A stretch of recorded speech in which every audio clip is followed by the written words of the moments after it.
Namaskar. Hello and welcome to PGurus channel. I'm your host Sri Iyer and I have with me Sriram Seshadri, and we're going to take a look at a few topics, but most importantly the breaking news about the Balasore railway accident. We're going to touch upon it very briefly. The more detailed discussion will follow probably in about an hour and a half time, where we're gathering more data. So that's where those things stand. And let's first welcome our guest of the evening, Sriram Seshadri. Sriramji, namaskar and welcome to PGurus channel. Namaskar, Shri. Thank you.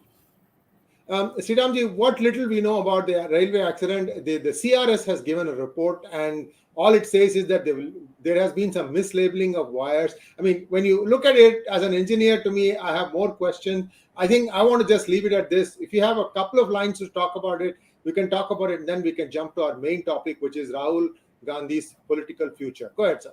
Sure, definitely.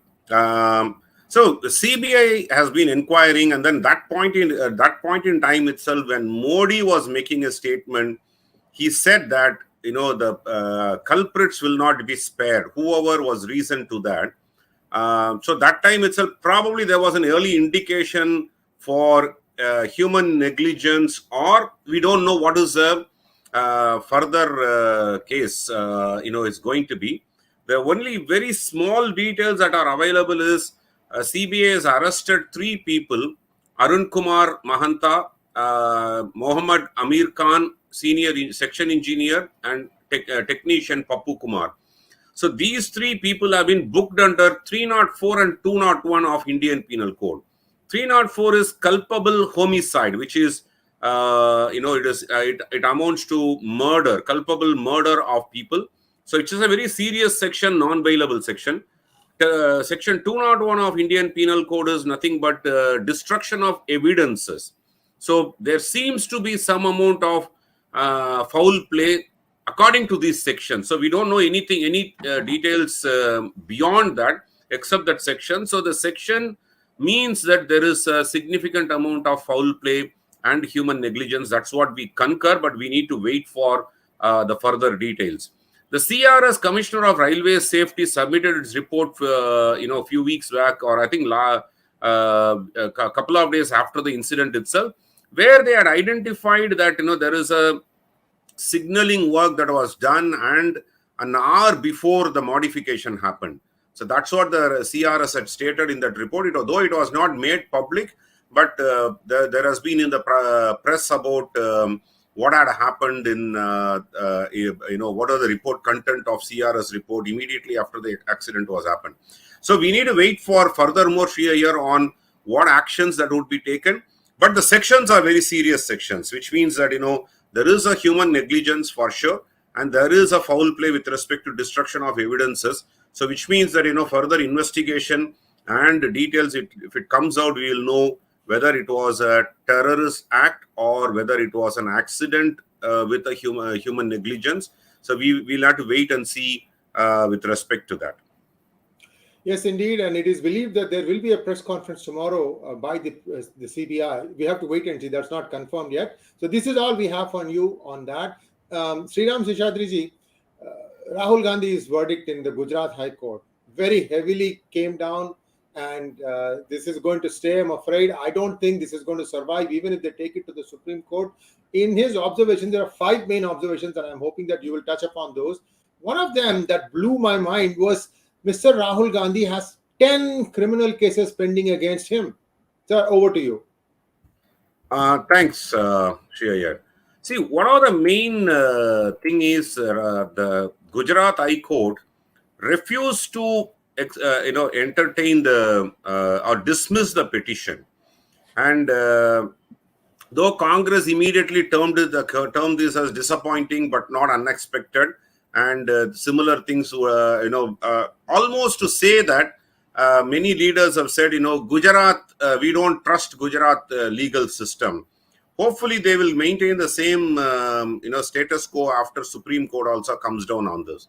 See, when the Sessions Court convicted Rahul Gandhi for 2 years of imprisonment on the defamation case, where he called why all the thieves have a surname Modi, by which they talked about a significant section of people who have this Modi surname. I think 1.3 crores or some numbers are being talked about Modi, and then similar surname or a clan of people.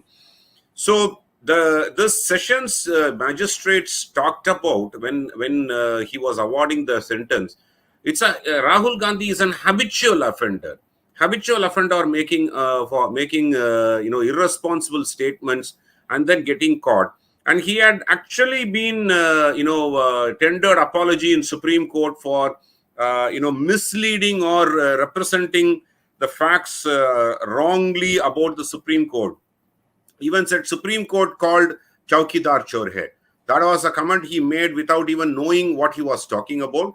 And then court pulled Meenakshi Lekhi, where took it to the court and then asked, did the court, Honorable Supreme Court, ever say that? And then Rahul Gandhi had to tender an unconditional apology. Even in this case, he was not willing to apologize. He was saying that I didn't have any intention to defame any anybody other than Narendra Modi. The question is, if you have a tax problem, tax issues or tax clarification, you trust and then work as per the CA's advice. If you have a medical problem, you trust the doctors. If you have a legal problem, you better trust your lawyers and not just instruct them what you want to do, which will lead you to similar judgments. Because Rahul Gandhi thought his surname would actually carry him would enable him the entitlement mentality. That's where the courts came heavily on. The core legal issue of how the Gujarat High Court came about is Congress is criticizing that the Gujarat High Court doesn't have the jurisprudence. I don't know how, or a precedent in the jurisprudence of the law of defamation.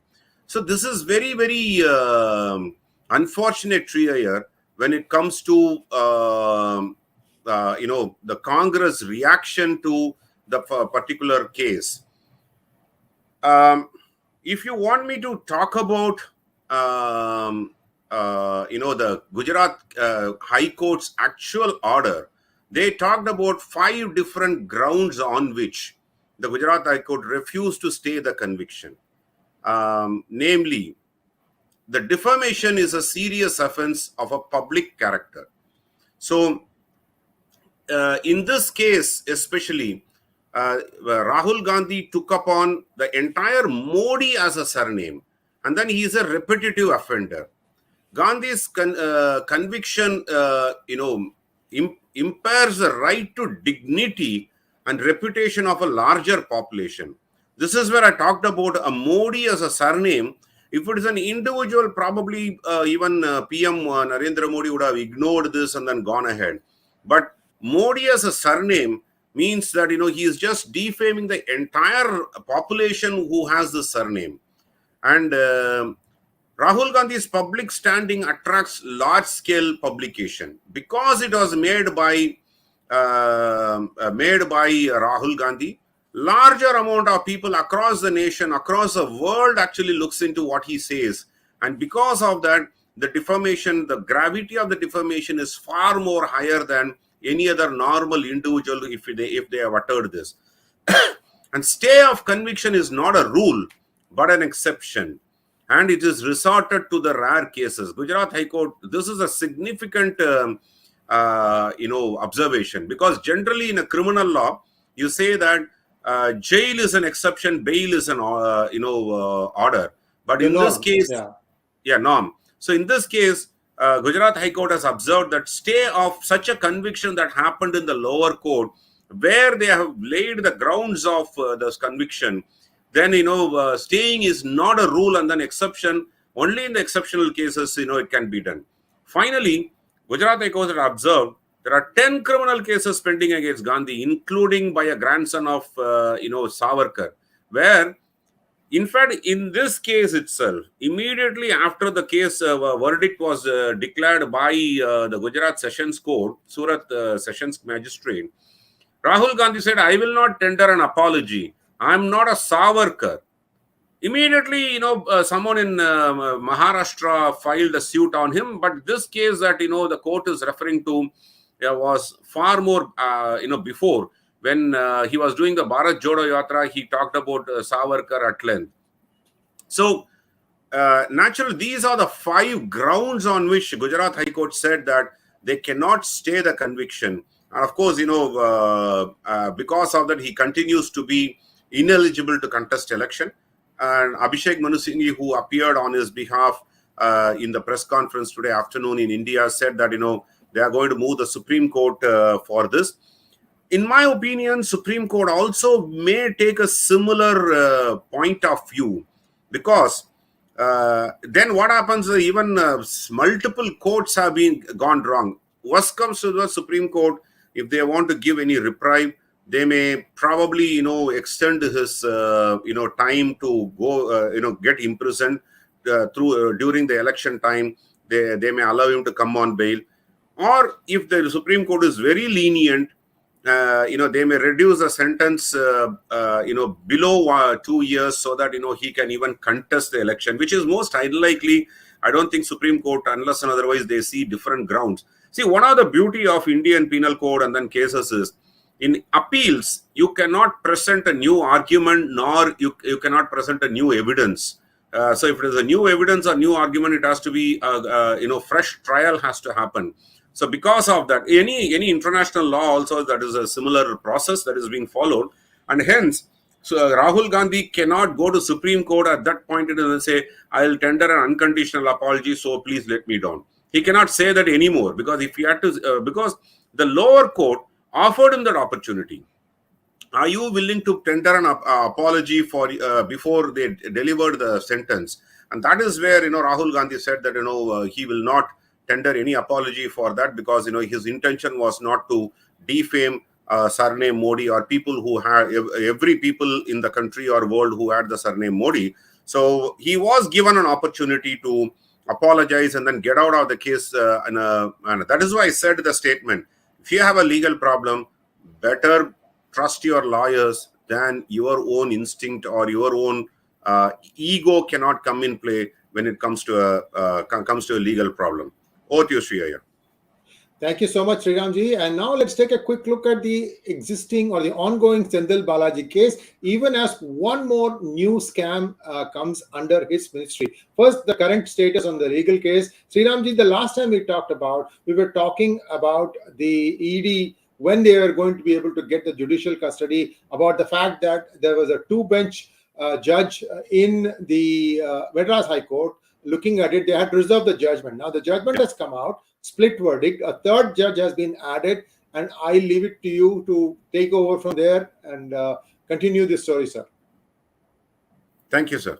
I think many of the viewers gave a comment in the last 2 sections when we talked about Senthil Balaji case, saying that why are you spending too much of time on Senthil Balaji case? Actually, this is a case study in itself for people who want to understand the legal systems in India and how habeas corpus can be used or misused. So this is a case study in itself. So we are spending some time to bring the facts about the case to our viewers. When Justice Nisha Banu and Justice Bharat Chakravarti delivered their verdict early this week, they actually had a split verdict. Justice Banu considered that this habeas corpus petition is maintainable because, according to habeas corpus law, at the time of hearing, at the time of the case is in session with the court, whether the person is in an illegal detention or not. So she concurred that the Sessions Court, which gave a judicial custody and then subsequently to ED custody, which we popularly call it as a police custody, she concurred that, ED Sir, I think you mean concluded. Concluded. Sorry, thank you.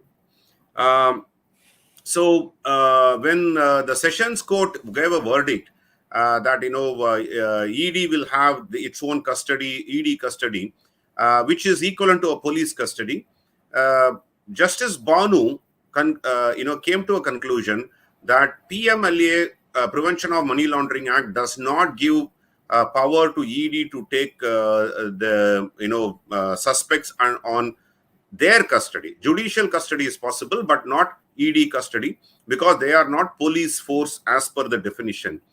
Whereas Justice Bharat,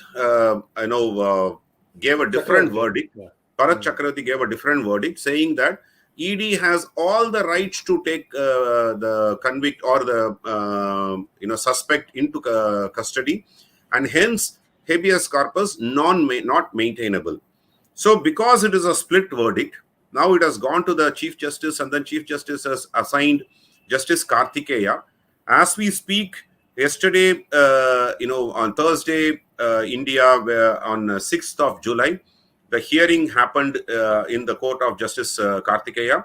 But, he didn't have enough time to prepare, and then so he postponed the case to hearing to today. And hopefully on to Saturday, which is on 8th, also there is going to be some amount of conclusion of the hearings to go through the chronological order of what has happened. In the meantime, Justice Karthikeya asked ED to submit the entire case diary. Whatever they call ED details or case diary in whatever nomenclature it has been asked for.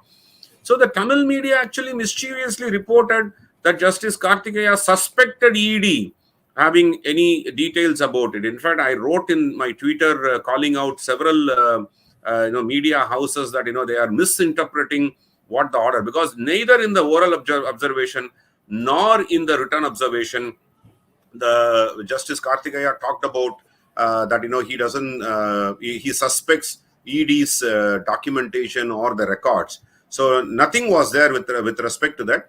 But they wanted to create some amount of hype in public mind that ED's under scanner, and then ED's under suspicion. So that's a type of narrative they wanted to actually create in public mind. Nevertheless, the court is going to hear. We need to wait and see whether Justice Karthikeya is going to agree with or align his judgment with one of the learned judges before. If so, then the majority verdict would be the order, and then the aggrieved party will go to the Supreme Court. Supreme Court anyway adjourned the case till July 24th to hear on that. They want to wait for Madras High Court to deliver its verdict. But Justice Karthikeya also can give a third different alternative, a third different verdict. If that happens, then once again there is going to be another legal tangle. One more bench or two more judge bench would come up, or a fresh 3-member bench would be formed, and then a new hearing would happen. So if it is a new hearing, then new evidences or new arguments can be placed. Whereas with respect to Justice Karthikeya, the same argument had to be repeated in front of him. Same set of documents that are submitted to the other two judges had to be submitted to him also, and he will go through the other two judgments and then infer upon that. He may even look at Justice Banu or Justice Bharat Chakravarti's verdict, and then he may align his I wouldn't say influenced by, but he may align his thoughts on that basis also, and then concur with one of the judges' judgment. So we need to wait and see, but we will know something about it early next week on this. So that is the status quo on Balaji's case. So when this was happening in parallel in Supreme Court, when the case came about, Supreme Court very clearly mentioned that Senthil Balaji will be in judicial custody until the court releases him otherwise. So, which means Senthil Balaji's custody is going to continue, and Senthil Balaji, the moment he feels medically fit, he will be transferred to Pural prison. He cannot enjoy the luxury of an hospital perpetually. So he will have to go to the prison sooner or later. So that point in time, DMK chief minister has to take a call whether he is going to be part of the cabinet or not. That we need to wait and see. But we already saw some movement within the party that the leadership of DMK has already come to a conclusion that they cannot rely on Senthil Balaji's services anymore. So the in charge of Kongu region has been changed. Who was from Senthil Balaji, it was moved to another person, I think Muthuswamy or someone, I forgot who it was changed to, but it has been handed over to another senior, DMK functionary and leader. So which means Stalin is more and more getting prepared to drop Senthil Balaji and then not keep supporting him perpetually. If that happens, naturally then Senthil Balaji's confessions and evidences may come into play. So it is going to be a long drawn battle, viewers, that this we may have to touch upon this case once in a while. But interestingly, when this was happening, a new case has come up. So we'll talk about it at length here. Sriramji, just 1 second before we go to that case. Viewers, I have to tell you a couple of things. Remember, the governor's order removing him from the Council of Ministers is an abeyance. A lot more on that will come when I talk with Delhi R. Rajagopalan on Monday. So stay tuned for that program because we have some information. We'll give you that information then. Also, there is one other thing that happened interestingly. In Coimbatore, one DIG committed suicide. Any connection between this fellow and Senthil Balaji, sir? At this point in time, it is not known because the early official statement here is he is distressed and then having a sleepless night.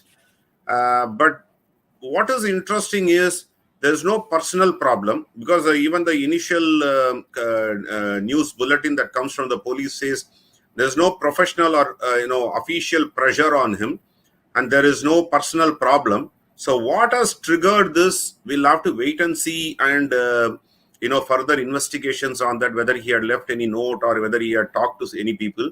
But if there are some foul plays that there has been a significant pressure on him from any official or political class, I especially from DMK, I have a serious doubt whether that would come out during the investigation, where they'll try to hide all those things and then they'll try to make it as if it was a suicide, and they make it as if it was purely a personal decision and then not forced by any other actions from the government or politicians. But the early indication, because it just happened 14 hours before. Early indication is not, suspicious about any other pressure.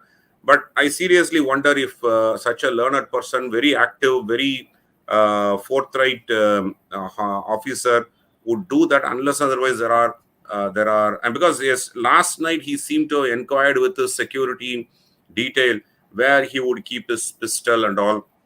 And this morning he had asked that person to go and fetch coffee or tiffin, and then in that meantime he committed suicide using his aide's gun, not his own gun. So because as a DIG he also has a service revolver, he could have used that, but instead he used his aide's revolver. That is more interesting to see why he has done that, rather than if that is a case of suicide, why he has not used his own service revolver. So we need to wait and see. But early bulletin, early press release is saying no connection, at least with respect to Senthil Balaji or any other politician. So we need to keep our fingers crossed and wait and see. I'll keep looking out for further information. If there is any breaking news, rather than waiting for the week, we will do a immediate discussion on that here.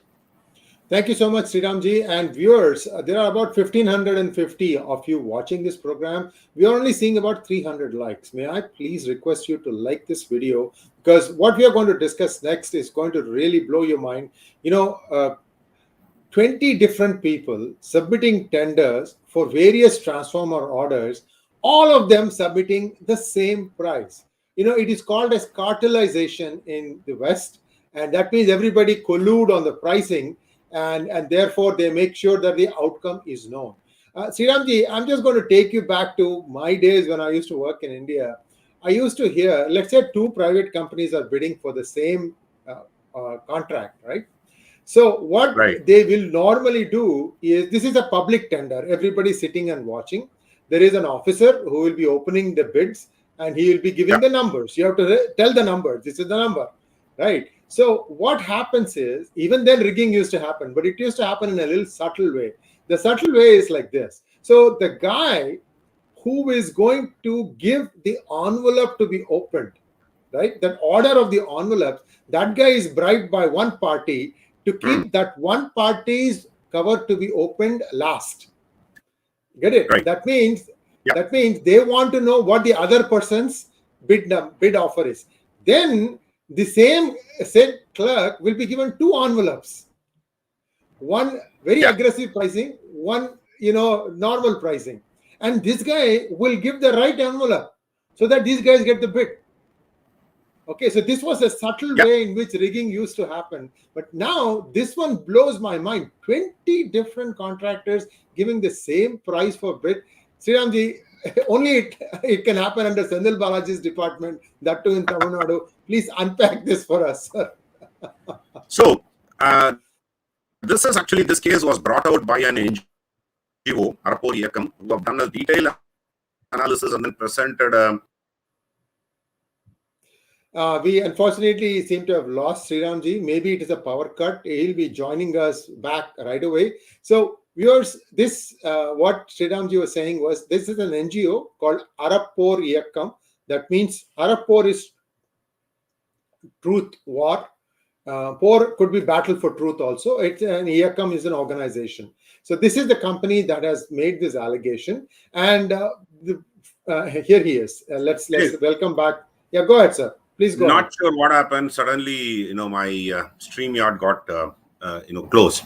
Okay. So what I was saying is, this particular scam was brought about by a detailed study by NGO called Arappor Iyakkam, which actually submitted a 300-page detailed discovery report on this. Here, this is not one single tender. 10 different tenders for about significant amount of transformers that were procured, where this has happened over a period of last 2 years. About 45,000 transformer procurement through 10 different bids have happened. Interestingly, all the 10 tenders, the L1, which is the lowest quote per transformer, had been submitted by all the bidders, except there are some sample defects that one or two bids where there has been a different quote or higher quote by one or two agencies.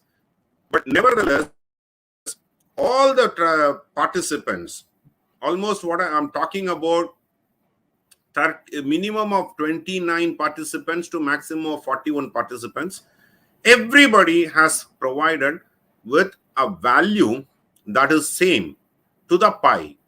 And this value is not a market value. It is actually costlier than the market value. For example, for 1,000 number of transformer, there is a 24 crore additional estimate, additional price that have been provided. Say, for example, I'm talking about in million, 672 million rupees, or 67 crores 25 lakhs 82,000 is the award rate, which is the lowest price quoted by all the 30 participants. Whereas the market value is higher by 25 crores, nearly 24 crores 41,000 higher by this much amount for a 1,000 transformer deal. On a largest tender of 10,000 numbers, this is significantly higher. The awarded rate was 296 crores, whereas the estimated loss to that is 115 crores, almost nearly half of it.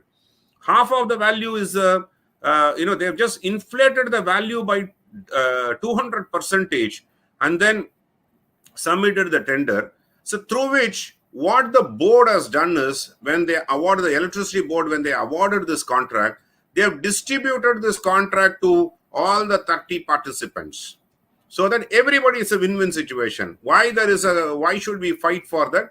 So there is an understanding, collusion between the cartelization between the tender participants and the electricity board. They arrived at the price earlier, and then they also arrived at what is the volume of supply that each one of them would get it. And then, they just awarded the contract to all the people. Only foolishly, there are 2 or 3 people who quoted a higher price than the L1 in one of the contract. Who are only those people probably lost out in that, but otherwise, it's a win-win situation for all the participants and government, through which there is a 400 crores, nearly 400 crores. If you want the exact amount, it is 397 crores, 37,000, 60,000 and 255 rupees. So nearly 400 crores lost to the exchequer. Who pays for the tree a year? It's a common public like us in India, because this 400 crore higher price had to be compensated, so the electricity bill rates are increased. So a minister, a department, politician and the bureaucrats who want to loot the system, loot it systematically, go through the proper channel, inflate the price, make a deal. Out of the 300 or 400 crores, definitely there would have been this is a tip of the iceberg. This is not just a maximum amount of corruption or scam had happened. This is just a tip of the iceberg, in my opinion, that has come out of it. And who bears the brunt of it? It is the common public. Because the electricity rates have been increased immediately after this government took over. They blamed that, citing the central government order to increase the rates so that the distribution companies will become financially viable. They just blamed that on that, whereas these are the malpractices that is costing the common public their hard-earned money. If I may to add that this entire corruption lands on the pockets of the common public. This is where it's very serious affair that it has to be investigated. Unfortunately, this will be investigated by the DVAC and the state government. But this is a very fit case, open and shut fit case for a CBI to come in. Knowing this, I think the chief minister immediately after ED arrested Senthil Balaji withdrew the automatic approval of CBI to take up any case. So this is going to be a very long drawn because there is going to be a state government is going to investigate. If at all they take this allegation seriously, they will brush aside this also, because this is not a official forum that has put forward. It's not a C&AG audit report or something that has come up. Even if it is a C&AG audit report that says that there is a malpractice, there is a loss to exchequer by 400 crores, I don't think anybody would do it. My actual surprise is ADMK has not picked this up in the last 2 days. It's almost 48 hours that this particular scam is unearthed, and then the reports are in the public domain. The entire 300-page report is in the public domain. People like me, activists who have gone through that with a lens that to absorb the details. But unfortunately, ADMK has not even opened its mouth saying that this is a scam that needs to be. Actually, it is given on a platter to them, an ammunition given on a platter to them to take on the government and then challenge them, because it talks about last 2 years corruption. Probably ADMK is afraid if they start talking about it. They also procured several thousand transformers in the past, so that might come out in public domain. But nevertheless, only Annamalai has voiced his opinion, BJP has voiced his opinion. No other political party in Tamil Nadu has talked about it. This is a real serious case. One of the, probably the smallest amount, because 400 crores for DMK government is peanuts, in my opinion. It's just the day's earnings in corruption. So let's wait and see how this turns out. I think Arappor Iyakkam will approach the court if no action is taken. It has to be probably judicially investigated rather than the DVAC sooner or later. You're on mute. Thank you, Sriram ji. We have a few minutes and we're going to talk about another thing that has not been, at least so far, tweeted out or discussed in our video. This is coming up, but before that, please like this video. And if you have not already subscribed to our channel, do subscribe to our channel. There's a reason why we are saying this. Like Sriram ji said, many of us outside of Tamil Nadu may be, okay with the information we are receiving. But inside Tamil Nadu, anything adversarial to the Dravida parties is blacked out. And these are not something made up. We are talking about facts. We're talking about findings. And there is a lot of truth in this. Sriram Seshadri has spent hours analyzing this complaint. So we find merit that you, the public, need to know it. So the only way that can happen is if you help us make this video go viral, and you can do that by just clicking on the like button. Thank you very much, sir. Let us take a look at Karnataka budget. It is, I mean, it's shocking what is coming out in that.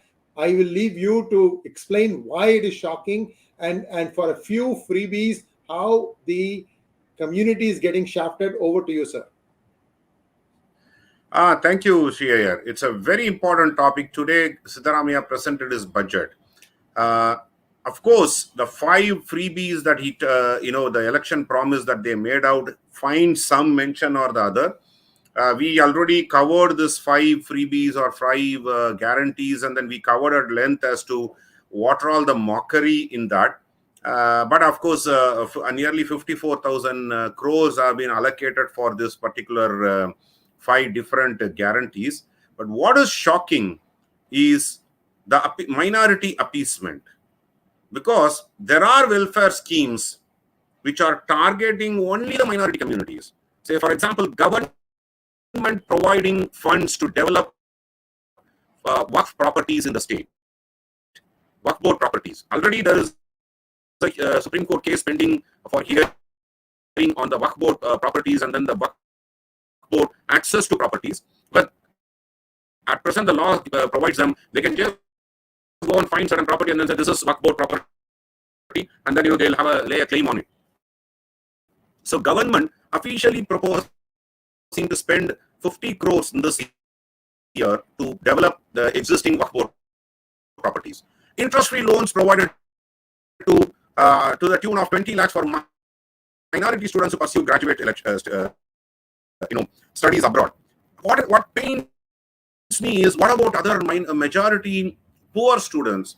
There's nothing that has been provided for them, and there's an interest-free loan. Then likewise, self-employment opportunities that is availed by the unemployed youth of minority community.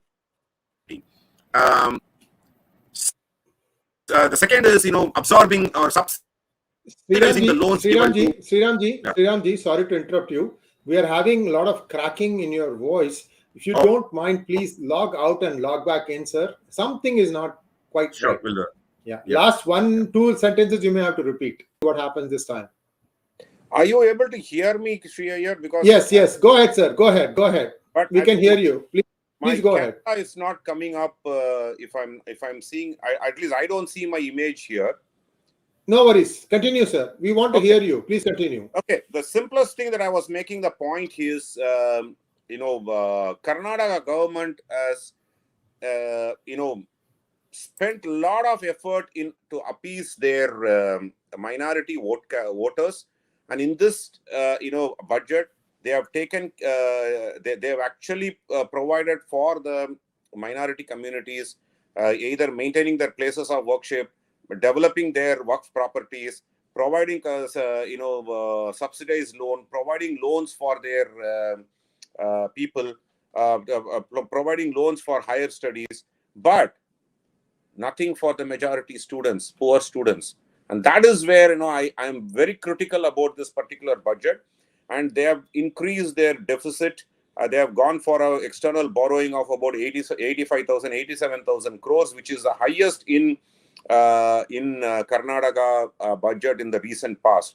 So that is the very highlight about Karnataka budget, which happened today. And sorry guys, because of whatever the problem with StreamYard or with my connection or anything, there has been a disruptions in the broadcast. We'll try to set this right as soon as possible. Hope Sri, we are at least my voice is coming out and not if not the video. No, your voice is perfect, sir. Let us continue like this. We were trying to see why the video is not picking up. Something on your phone, we can do it. So after we go off air, Sriramji, I would request you to wait for a second so that we will set this thing up so that we have a plan B just in case. So viewers, everything is working fine. You want to hear him as much as we would also like to see him. But given the circumstances, we're going to do the best we can. A separate chapter for the minorities, appeasement to no end. And where is the money coming for all these things, Sriramji? The money is coming from external borrowings. Okay. They have about a deficit of from their revenue versus the expenditure. There is a significant amount of money that they are borrowing, about 87,000 crores they are borrowing. In fact, when Bommai left the office, he had left a surplus budget, not a deficit budget. So last year he had given a surplus budget, and this time they are going for a deficit budget of nearly 87,000 crores, which is fine. And the economy, the GSDP growth of Karnataka was about 7.2%. So there has been a traction in the economic activities, but the 5 guarantees we talked about it will have a cost the state exchequer by about 80,000 crores. Since it is only for 8 months or something, there's an allocation of 54,000 crores that has been provided for. And all these minority appeasement initiatives, which cost the exchequer by about another 10,000 odd crores. All these put together, Karnataka government is borrowing 87,000 crores in one single year. In fact, larger than Tamil Nadu government in this year. Tamil Nadu government will be borrowing about 70 to 75,000 crores, and this is about 87,000 crores. They are having a deficit, and then they are borrowing for 87,000 crores from external borrowing. This is very high with respect to Karnataka economy is concerned. They have not borrowed so much in the past. There used to be a borrowing, about 20-25,000 deficit budget used to be there, but this is significantly higher.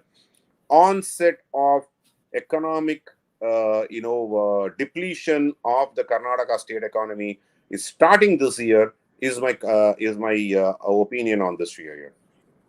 Viewers, I have to tell you, this is where I kind of have a disagreement with the BJP. 2019, Mr. 𝙤𝙧𝙤𝘀𝘀 was taken in for judicial custody because 3 of his money bag men had turned approvers. They had an open and shut case. I would like to know what Mr. Amit Shah and Mr. Narendra Modi were doing. This is not anybody else.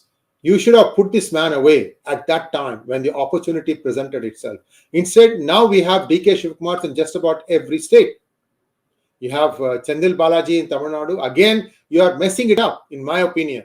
You should expect 10 different tricks from these DMK guys. Remember what 𝙤𝙬 Sarkaria in his commission report said, that the then Karunanidhi-led DMK government had mastered scientific corruption.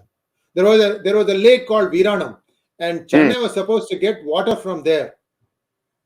That was the main one that he had looked into. But the thing about the center is, I have a feeling that there is always politics at play, not just a black and white investigation into corruption. And you have not tried to really dispel yourself of this image. You're not able to shake this image down and say, look, I took this case, went from here, and I ended this case. The guilty have been identified. They have been, given their due punishment after due challenges in the courts. This can be done. I mean, you can say as much as you want that, oh, well, freebies are given, that's why we lost the election. But why did you not tell that you had a good governance, that you took everybody along, that you made sure that the costs were low, the electricity bills were low, the petrol price, I bet you they'll raise the petrol prices also. Just wait and watch. Yes. In fact, Himachal Pradesh did that. Himachal Pradesh had a lowest petrol price. They increased it by 3 rupees immediately after, because they wanted to, fulfill the promise of, old pension scheme. Of course, almost near 8-9 months over, old pension scheme is not even discussed by the Himachal government. So already, Rajasthan and Madhya Pradesh Congress and Rajasthan Rajasthan government started reeling out several freebies anticipating the election of, December. And Madhya Pradesh Congress has started talking about these freebies. I think voters have to learn that freebies are going to be detrimental for them, for the set of few people who are going to, get benefited. The entire community is taken for a ride. And in this case, Karnataka government is very explicitly taking on the majority community, not providing them for, and They are also repealing several statutes that the previous government passed. In this budget, they talked about the APMC, the farmer, whatever the 3 farm laws that Modi brought in. All the 3 farm laws were implemented by individual state, units or state governments. 17 of the state governments have the Contract Farming Act, and they are repealing all these in this through this budget. So, in my opinion, it's a very, very, very tough situation for the Karnataka people. Maybe, in 2024 election, people will, revert on their votes that, they feel that, they have been taken for a ride, but damage done is damage done. Sriramji, who are these external sources that they're getting the money from? So this will be a market borrowing through RBI bonds. So the external money that would come from, it definitely will be through RBI bonds for the Karnataka state government. And so far, because the deficit and the debt to GSDP ratio is well within the range, they'll get us beneficial rate at 6.5% borrowing. But these are going to be managed by RBI. Yeah. So sorry, sir. So sorry to say this. So you said that RBI is giving at 6.5%. What happens if these people default? Because I'll tell you why, sir. Is this masala bonds by any chance? No, not masala bonds. No, there is a category of masala bonds that Pinarayi Vijayan made a royal mess of. That's why I'm asking you that question. This is not a masala bond. These are sovereign bonds, but RBI will procure it for, facilitate this for the state of Karnataka. As and when they require, they will facilitate it, and then they will actually issue the bonds on behalf of state of Karnataka. And it is actually a bidding process.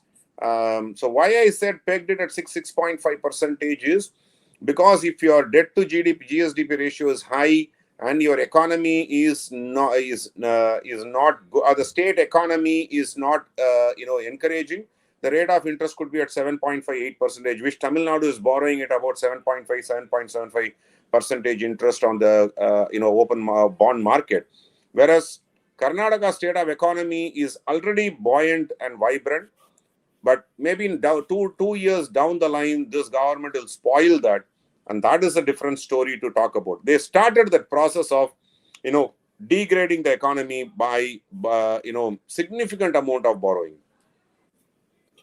So, viewers, one other reason why they are using this route is because private bonds that India has tried to float, usually they have made a mess of it. If you remember, I don't know how many of you remember this, many years ago, Professor R.V. and I talked about, improving the life of Bengaluru, because Bengaluru itself has, you have to search for the road amongst the potholes. That's how the roads are.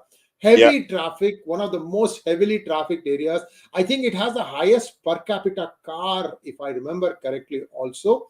Now, what he had said was that the Bengaluru Brihat, municipal corporation had floated bonds, but the bond money, the principal is not supposed to be touched. The principal is supposed to be invested in places where it can get at least the interest promised plus a little bit more for administering this bond. What the bonds give you is operating capital, so you can go and use it wisely. Instead, what ended up happening was some Brihaspati in the BBMP took that money and disbursed it as salaries. Done. I mean, so your sanctity of a bond is completely collapsed. People will laugh when people say, "Oh well, this is what happened." Come on now, bonds are untouchable. There are bonds, there are stocks.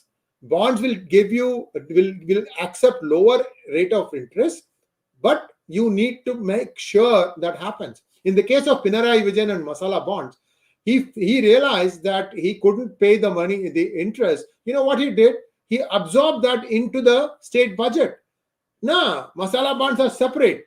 That has a separate P&L. You're supposed to maintain it separately, has a separate P&L, and then you use that, because this guy went to London to go and raise the money. So now Yeah. people are saying, well, it is just money laundered coming back in this form or the other.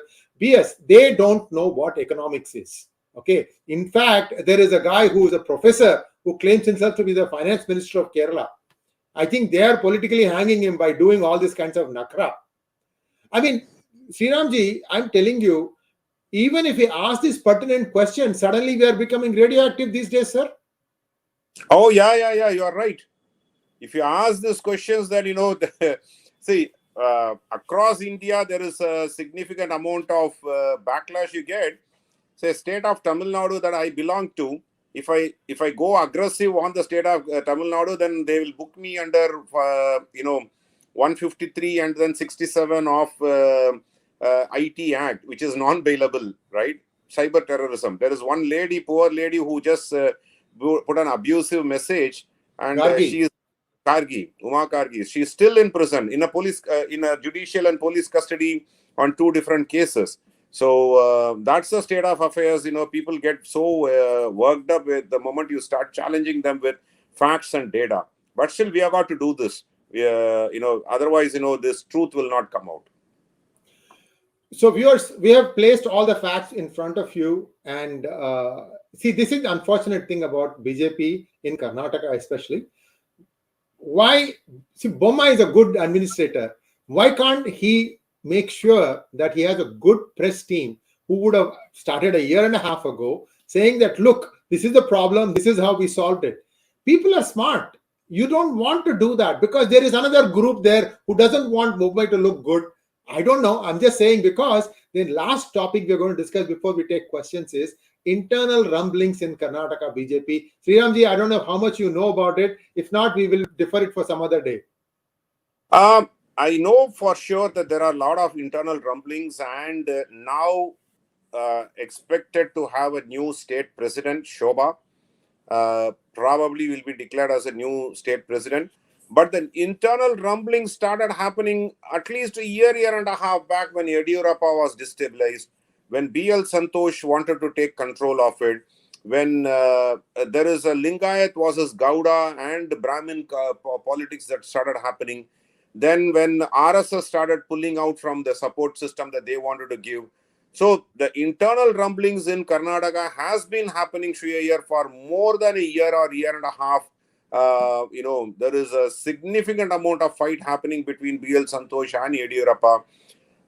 All these are going to result in, even today, I don't think they have announced the leader of opposition if I'm not wrong. They have not yet announced who is the leader of opposition from, BJP in Karnataka government. So that is the state of affairs. They are in deep shambles. They need to actually regroup in Karnataka, because that is one state where BJP has 35 to 36% vote share. Very significant. If they don't, then south, like the Dravidian party claims, south of Vindhyas, the BJP can't set foot. This is the Dravida Nadu, really will become a Dravida Nadu according to them. I think, BJP has to roll its sleeves in Karnataka and many other places. We saw Bandi Sanjay replaced by, Kishan Reddy. I think you did a program with JVC on that, if I'm not wrong. Yes. So he would have gone through that in very, very detail, why Kishan Reddy was needed. But Bandi Sanjay, in my opinion, was a very aggressive leader. But you needed someone who will, embrace all other alliance partners and everybody. So there are some actions being taken, but in Karnataka, no action is taken. That is where the problem is. That's where the maximum amount of action should have happened immediately after that. Nobody has taken ownership of the election loss, Sri. Will you allow this in a corporate world? If you lost the deal, you don't spare whoever is the helms of affairs should have been taken to task. Nothing has happened. That's where Himachal lost. Nobody has been named. Everybody knew there is a 3 different set of groups worked against each other for the loss, but nobody is held responsible and accountable. So the accountability is starting to lack in BJP, which they need to realize that needs to fix it. Modi cannot win elections just on his own. If people think that Modi just walks in and then he will win elections, others have to do at least 70%. He can do the remaining 30% lap. You can't expect him to do the 150% lap running. I think that is what is happening in unfortunately. Yes, indeed. And I think we'll just take a few questions, Sriramji. I apologize, viewers. We had some technical difficulties that stretched out this program, but we hope to give you 2 or 3 questions answered. The first 3 or so are the more important ones that have not been covered. Thank you so much, Shruti Chanda.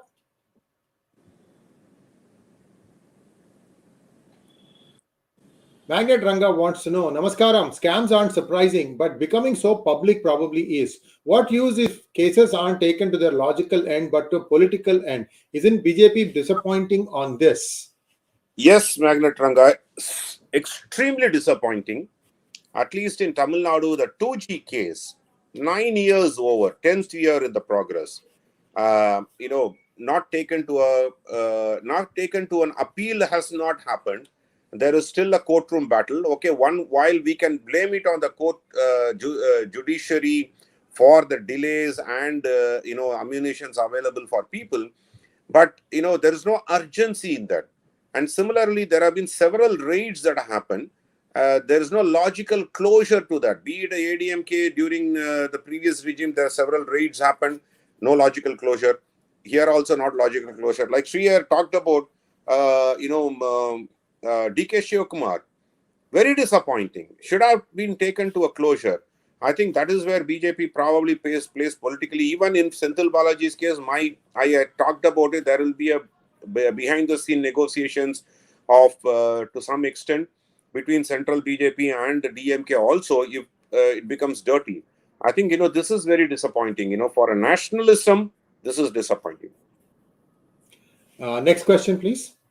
ME wants to know, Sriram sir, now that Rahul may or may not get reprieve from the courts, who is the PM candidate from Congress? It is raining in the forest of Mallikarjun Kharge, in my opinion. Go ahead, sir. Exactly. So, see, I don't think Congress will ever put Rahul, even if he is eligible, as a potential PM candidate, because twice they burned their finger.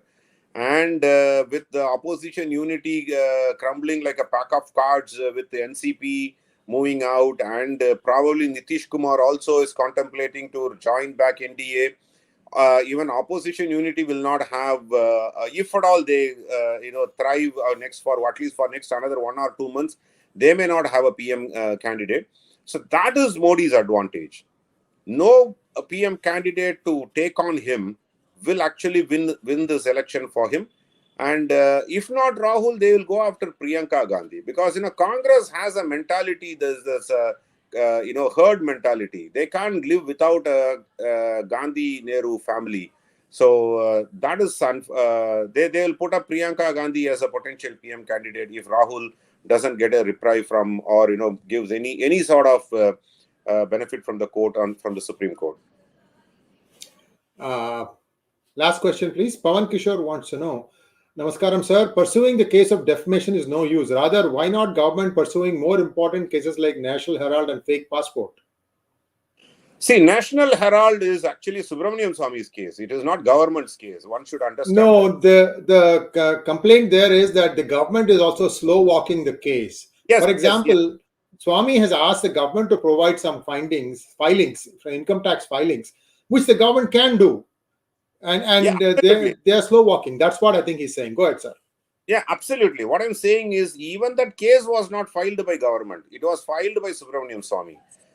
Fake passport case, even Rahul. Even that is Swami, sir. Even that is Subramaniam Swami. He's the one who wrote.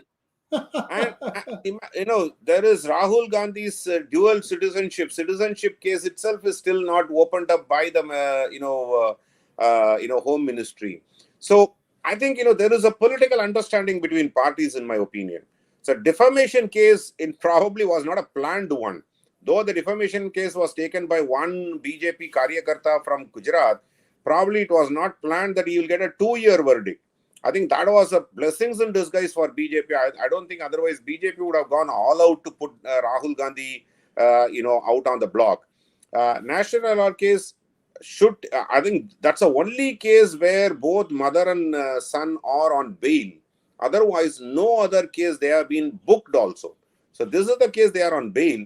I think, a court should come down heavily on the government to provide these details.